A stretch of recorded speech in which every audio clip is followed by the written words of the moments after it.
વિશ્લેષક તે માટે પણ જો, કારણ કે રિસર્ચના પણ આપ સ્ટુડન્ટ રહી ચૂક્યા છો, આપને ખ્યાલ પણ છે અહીંયા આગળ તકલીફ ક્યાં આગળ આવીને અત્યારના ઊભી રહેતી તમને જોવા મળી રહી છે પ્રાથમિક દ્રષ્ટિએ, કારણ કે એવા આક્ષેપ થયા હતા, કદાચ તમે પણ જોયો છે કે રાહુલ ગાંધી સેકન્ડ ફેઝના મતદાન વખતે ક્યાં છે, ત્યાં તે પ્રચારમાં જોવા ન મળ્યા, ક્યાં તો પછી એ તેજસ્વીના નિવેદનો કે દરેક ફેમિલીમાંથી એક જણને સરકારી નોકરી મળશે જેનો ફાયદો એનડીએ ખૂબ લીધો, મજાક તરીકે મીમ તરીકે તેને ઉડાવવામાં આવે કે શું તમે આવાને કોઈને મંત્રી બનાવવા માંગો છો। हाल आपने रोकी रहो त्यागी जी एक बाइट आ रही सीधे त्यागी 80 सीटें जनता दल यू को आनी चाहिए। ये चुनाव नीतीश कुमार के करिश्मे का चुनाव कह रहे हैं कि जो आखिर में जो स्कीम लॉन्च हुई जिससे कि महिलाओं के खाते में, मैं ऐसा नहीं मानता हूँ। 2006 से वुमेन एम्पावरमेंट का काम चल रहा है। 2006 में तो चुनाव नहीं था, हमने 50% का आरक्षण दिया। 2007 में तो चुनाव नहीं था, हमने 35% का महिलाओं को आरक्षण दे दिया।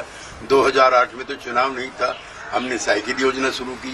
2008 में चुनाव नहीं था, हमने जीविका प्रोग्राम शुरू किया।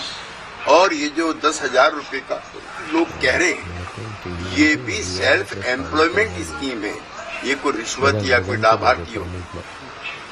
माइक्रो मैनेजमेंट बखूबी दिखाई दिया और सीट का बंटवारा भी जल्द होने की वजह से फायदा मिला प्रचार में।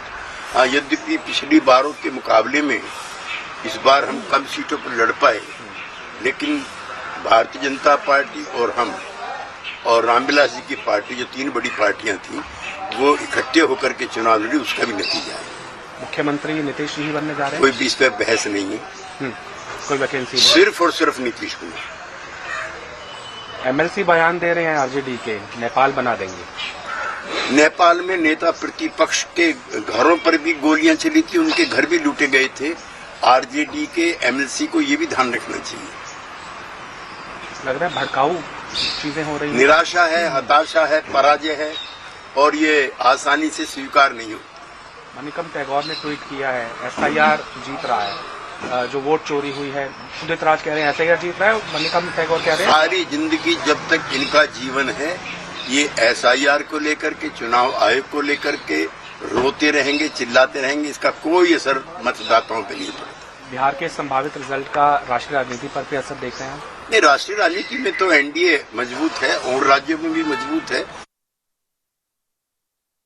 પાર્થિવરાજભાઈ આપની પ્રતિક્રિયા, જે આપણે સવાલની ચર્ચા કરી રહ્યા હતા, ખાસ કરીને બિહારની ચૂંટણીના આકલનની વાત હોય ત્યારે બિહારમાં ઘણા વિકાસના